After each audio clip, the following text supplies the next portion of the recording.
안녕하십니까 여러분.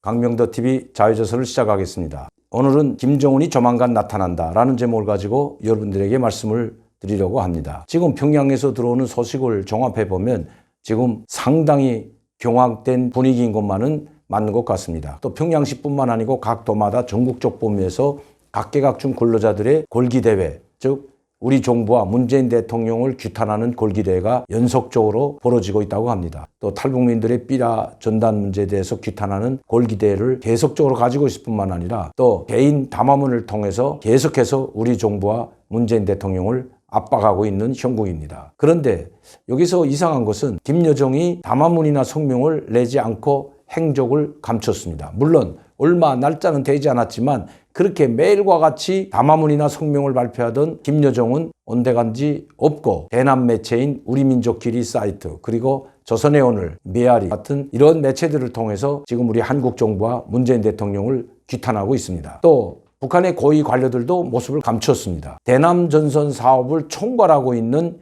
김영철 당 부위원장입니다. 한때 국제 담당 부위원장은 바로 이수용이었습니다. 그런데 이수용이 숙청당하고 또 외무상 이용호까지 숙청당한 그 이후에 국제 담당 부위원장이 현재 나타나지 않고 있습니다. 아마 김영철이 대남 사업 분야와 국제 분야를 함께 보는 것으로 나와 있습니다. 그런데 그 김영철도 그렇고 또 김영철의 오른팔인 이선건도 담화문이나 성명을 내지 않고 있습니다. 마찬가지로 장금철이도 마찬가지입니다. 장금철, 이선건, 연이어 담화문을 발표하고 성명을 내던 것과 달리 내각이나 당 통일전선 사업부, 외무성, 총참모부나 인민무력성의 담화문이 전혀 실리지 않고 있습니다. 그러면 왜 그럴까요? 김여정도 마찬가지입니다. 우리 정부의 강경 대응에 겁을 먹고 하는 것이 아니라는 것을 어제도 말씀드렸습니다. 지금은 조용한 상태이지만 이것이 조용한 것이 아닙니다. 북한의 오늘 조선중앙통신을 보면 대남 삐라를 보내기 위해서 전국 각지에서 청년 학생들과 근로자들이 포장하고 묶고 있고 날릴 준비를 우리 쪽으로 날려보내기 위한 준비를 진행하고 있는 것을 보도했습니다. 사진까지 보여줬습니다. 어떤 삐라를 보낼지에 대해서 약간 선보인 것도 있습니다. 문재인 대통령에 대한 아주 모욕적인 내용을 담고 사진도 담고 있습니다. 심지어 옥류관 주방장이 했던 냉면을 처먹을 때는 언제고 하는 것과 같이 그런 비아냥과 함께 냉면 그릇에 타다 남은 담배꽁초까지 집어넣고 사진을 찍어서 지금 우리 쪽으로 날려보내려고 하고 있습니다. 그러나 여러분들도 또 우리 국민들도 다 아시는 일입니다. 북한의 경제 상황이 지금 최악에 달리고 있고 이 폭망이 아니라 이제는 파산 직전, 북한 전체 경제가 파산 직전에 몰려 있다는 것 비밀이 아닙니다. 그런데 북한에서 우리를 비방해봤자 그것을 북한의 전단을 삐라를 주워보고 우리 정부에 대해서 분노를 표출할 사람은 단 한 사람도 우리 국민 중에는 없을 거라고 생각합니다. 왜냐하면 우리는 지금 세상 사람들이 다 알다시피 한국과 북한은 그 경제적 규모나 차이에 있어서 하늘과 땅과 같은 차이에 있습니다. 그렇게 높은 격차를 보이고 있는 북한이 우리 한국에 대해서 어떤 비방을 할 수가 있을까요? 지금은 북한이 삐라와 전단을 통해서 우리 국민들에게 북한이 살기 좋은 나라고 지상 낙원이라는 그런 이야기는 쓰지 않을 것으로 보입니다.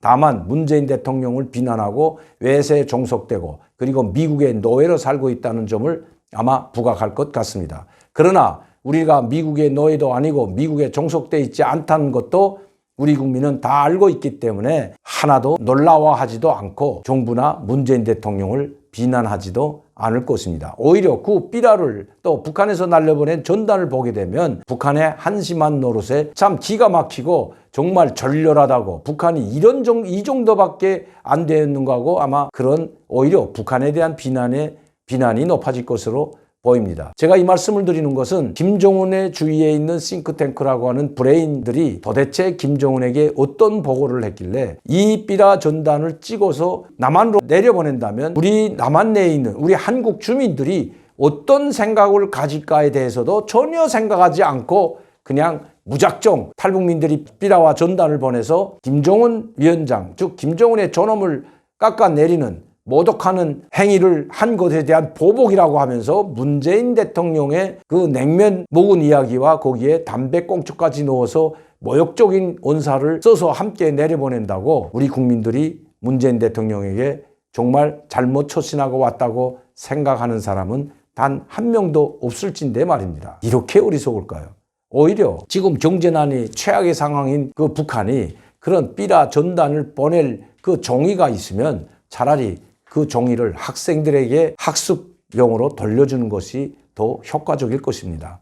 없는 돈을 들여서 그 전단지도 또 북한에서 생산된 종이가 아닐 겁니다. 그 종이를 수입해서 또 잉크도 수입해서 뭐 중국산이지만 다 수입해서 쓰는 것이 현실이기 때문에 그 수입해서 막대한 전단지를 우리 한국에 내려보낸다면 그거야말로 정말 소가 웃다 꾸러미 터질 일이 아닐 수가 없다는 것입니다. 저는 이 일을 보면서 오늘 조선중앙통신의 이런 선전 모습을 보면서 참 기가 막혔습니다. 북한 김정은 주위에 정말 단 한 사람도 김정은을 올바로 이끌어주고 올바로 대남 정책이든 대미 정책이든 바로 세울 수 있는 브레인이 없거나 즉 보좌진이 없구나 하는 생각을 했던 것입니다. 다시 말씀드리면 간단합니다. 김정은 주위에 있는 모든 사람들 몇 사람을 제외한 즉 김여정, 현송월, 이설주 이 여성 부대를 제외한 나머지 북한에 있는 최룡해든 김영철이가 됐던 이선건이 강경파까지도 실제로 김정은에게 정말 충직한 충성스러운 조언 한마디도 하지 않고 있다는 것을 저는 느낄 수가 있었습니다. 저는 북한에 있을 때 정말 그들과 함께 어울릴 수 있는 고위층에 있었습니다. 어떻게 지금 김여정이나 김정은이가 하는 행동이나 방식을 보면 그것은 오히려 그들에게 털끝만큼도 도움이 되지 않는 행동들이기 때문입니다. 그런데 그것을 말리고 옳은 방향으로 갈 수 있도록 정책 보좌를 해줘야 할 최룡해나 김영철이나 이선건이나 조현준이나 조영원 같은 조직지도부 부부장들까지도 아마 입을 다물고 김정은과 김여정이 어리석은 행동을 하는 데 대해서 누구도 조언을 하지 않고 있다는 것입니다. 다시 말씀드리면 김정은과 김여정이 지금 죽음의 낭떠러지로 떨어지는 길로 가고 있는데 누구 하나 거기에 충성스러운 이야기를 또 충성스러운 조언 하나 하지 않고 있다는 것입니다. 지금 김여정이나 김정은이 하는 그 방식대로 가게 되면 그들이 정착점은 파멸뿐일 것입니다. 아마 그 파멸을 바라는 것이 최룡해, 이선건, 김용철, 장금철과 같은 김정은의 브레인들인지도 모르죠. 그렇기 때문에 김정은은 조만간 나타날 것입니다. 이런 브레인들이 결코 옳은 정책을 제시하지 않고 옳은 방향으로 갈 수 있도록 보좌를 하지 않기 때문에 김정은은 이제 조만간 나타날 것입니다. 제가 왜 이런 말씀을 드리는가 하면 김정은은 계기 때마다 즉 조선노동당 7차 대회나 또 어떤 계기 때마다 김정은이 직접 자기가 친필 지시를 내려서 친필 지시는 바로 친필 사인을 해서 그것을 승인해 주는 것을 직접 공개하곤 했던 것입니다. 한번 보시죠. 이 사진은 바로 타차 핵실험, 즉 북한에서 수소탄이라고 하는 그 핵실험을 할 때 김정은이 직접 친필 사인한 것입니다. 또 비준한 것입니다. 역사적인 조선노동당 제7차 대회가 열리는 승리와 용광의 해 2016년에 장엄한 소막을 첫 수소탄의 장쾌한 폭음으로 열어제낌으로써 온 세계가 주체의 핵강국 사회주의 조선 위대한 조선노동당을 우러러보게 하라. 2015년 12월 15일 김정은 사인이 있습니다. 그리고 바로 2015년에는 당 창건 70도를 맞으며 당 제7차 대회가 열린 해였습니다. 그 해에 바로 김정은이 직접 사인을 했고 지시에 의해서 수소탄이라는 제4차 핵실험을 2016년 1월에 단행했던 것입니다. 이 단행으로 말미암아 2016년 2월부터 남북관계는 극도로 악화됐고 심지어 개성공단이 폐쇄되는 사태까지 벌어졌던 것입니다. 자, 또 보시죠. 광명성 4호라는 위성 발사를 위장한 대륙간 탄도미사일을 쏠 때 대한 발사할 때 대한 친필 지시를 내립니다. 바로 수소탄 핵실험을 있고 나서 2월 6일 날 위성 발사로 위장한 대륙간 탄도미사일 발사 지시합니다. 왜냐하면 수소폭탄을 실험했기 때문에 이 수소 핵폭탄을 탑재할 수 있는 대륙간 탄도미사일이 필요했던 것입니다. 그들은 대륙간 탄도미사일을 성공시킵니다. 남북관계가 완전히 파탄되고 2016년 11월 미국 대통령 트럼프가 당선되고 나서 그때부터 남북관계는 더욱 악화됩니다. 북한은 갈 때까지 갑니다. 2017년 7월 3일 김정은은 다시 친필 지시, 즉 비준을 합니다. 당중앙은 대륙간 탄도로켓 발사를 승인한다. 7월 4일 오전 9시에 발사한다. 2017년 7월 3일 김정은, 바로 김정은이 직접 발사 지시를 내리고 비준까지 하고 친필 사인을 해서 승인하는 모습을 그대로 공개합니다. 그리고 마지막으로 북미 관계는 갈 때까지 가게 되고 남북 관계 역시 문재인 대통령이 당선됐지만 엄청난 갈등으로 한 치 앞도 내다볼 수 없는 경랑의 도가니로 빠져듭니다. 그런데 김정은은 또다시 2017년 11월 28일 화성 15호라는 대륙간 탄도미사일 발사 승인을 또다시 지시합니다. 자, 보시죠. 시험 발사를 승인한다. 11월 29일 새벽에 단행.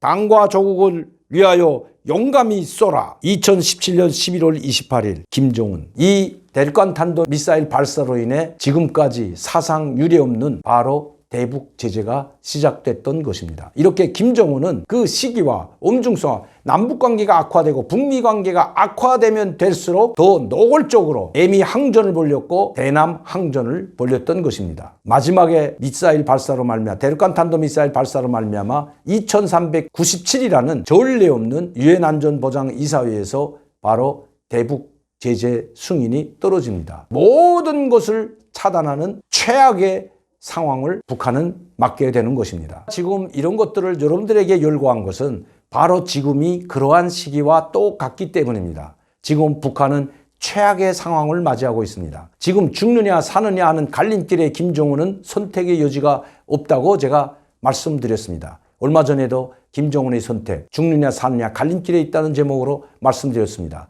김정은은 바로 우리 문재인 대통령을 압박하고 우리 정부를 압박하는 그것은 바로 죽느냐 사느냐는 갈림길에 있기 때문입니다. 이제 이것을 되돌려 세우기란 쉽지 않다는 것입니다. 다시 말씀드리면 남북 간의 관계, 남북 관계는 북한과 한국의 힘으로 다시 돌려 세우기는 참 난감하게 됐습니다. 누군가 나서야 합니다. 미국이 나서든 중국이 나서든 나서서 이 문제를 해결하지 않으면 정말 끝갈 데 없이 가게 될 것이라고 생각합니다. 왜냐하면 김정은이 다른 선택의 여지가 없기 때문입니다. 지금 평양 시민들의 삶도 지옥으로 떨어지고 있는 상황입니다. 이제는 평양마저도 지방과 다를 바 없이 물자가 고갈되고 있는 상황입니다. 김정은의 통치 자금이 문제가 아닙니다. 평양 시민들의 불안이 고조되고 불만이 터져나오게 된다면 김정은은 그야말로 최악의 상황을 맞이한다는 것을 그 자신이 알고 있기 때문입니다. 그래서 김정은과 김여정은 이 모든 것을 문재인 대통령에게 책임을 돌리고 지금 묻고 있는 것입니다. 김정은은 조만간 나타납니다. 그리고 그전과 마찬가지로 4번에 걸쳐서 핵실험과 대륙간 탄도미사일과 인공위성을 발사할 때 지시 내렸던 것과 똑같이 당중앙군사위원회에서 친필 비준 사인하는 모습을 직접 보여주려고 할 것입니다. 그런데 그 친필 비준이 뭐인지에 대해서는 아직도 안개에 쌓여 있습니다. 왜냐하면 김정은은 동시에 한국과 미국을 상대해서 도발을 할 수가 없기 때문입니다. 김정은은 선택을 해야 됩니다. 오직 한국만을 상대로 해서 도발을 할지 아니면 미국 트럼프 대통령을 상대로 해서 도발할지 지금 고심하고 있는 것 같습니다. 그러나 조만간 김정은은 친필 비준하는 모습으로 어떤 명령을 내릴 것입니다. 오늘은 김정은 조만간 나타난다라는 제목을 가지고 여러분들께 말씀드렸습니다. 오늘도 강명도TV 자유지선을 시청해 주신 여러분들께 진심으로 감사를 드립니다. 또한 저를 항상 격려해 주시고 후원해 주시는 팬 여러분들께도 진심으로 감사를 드립니다. 항상 감사합니다.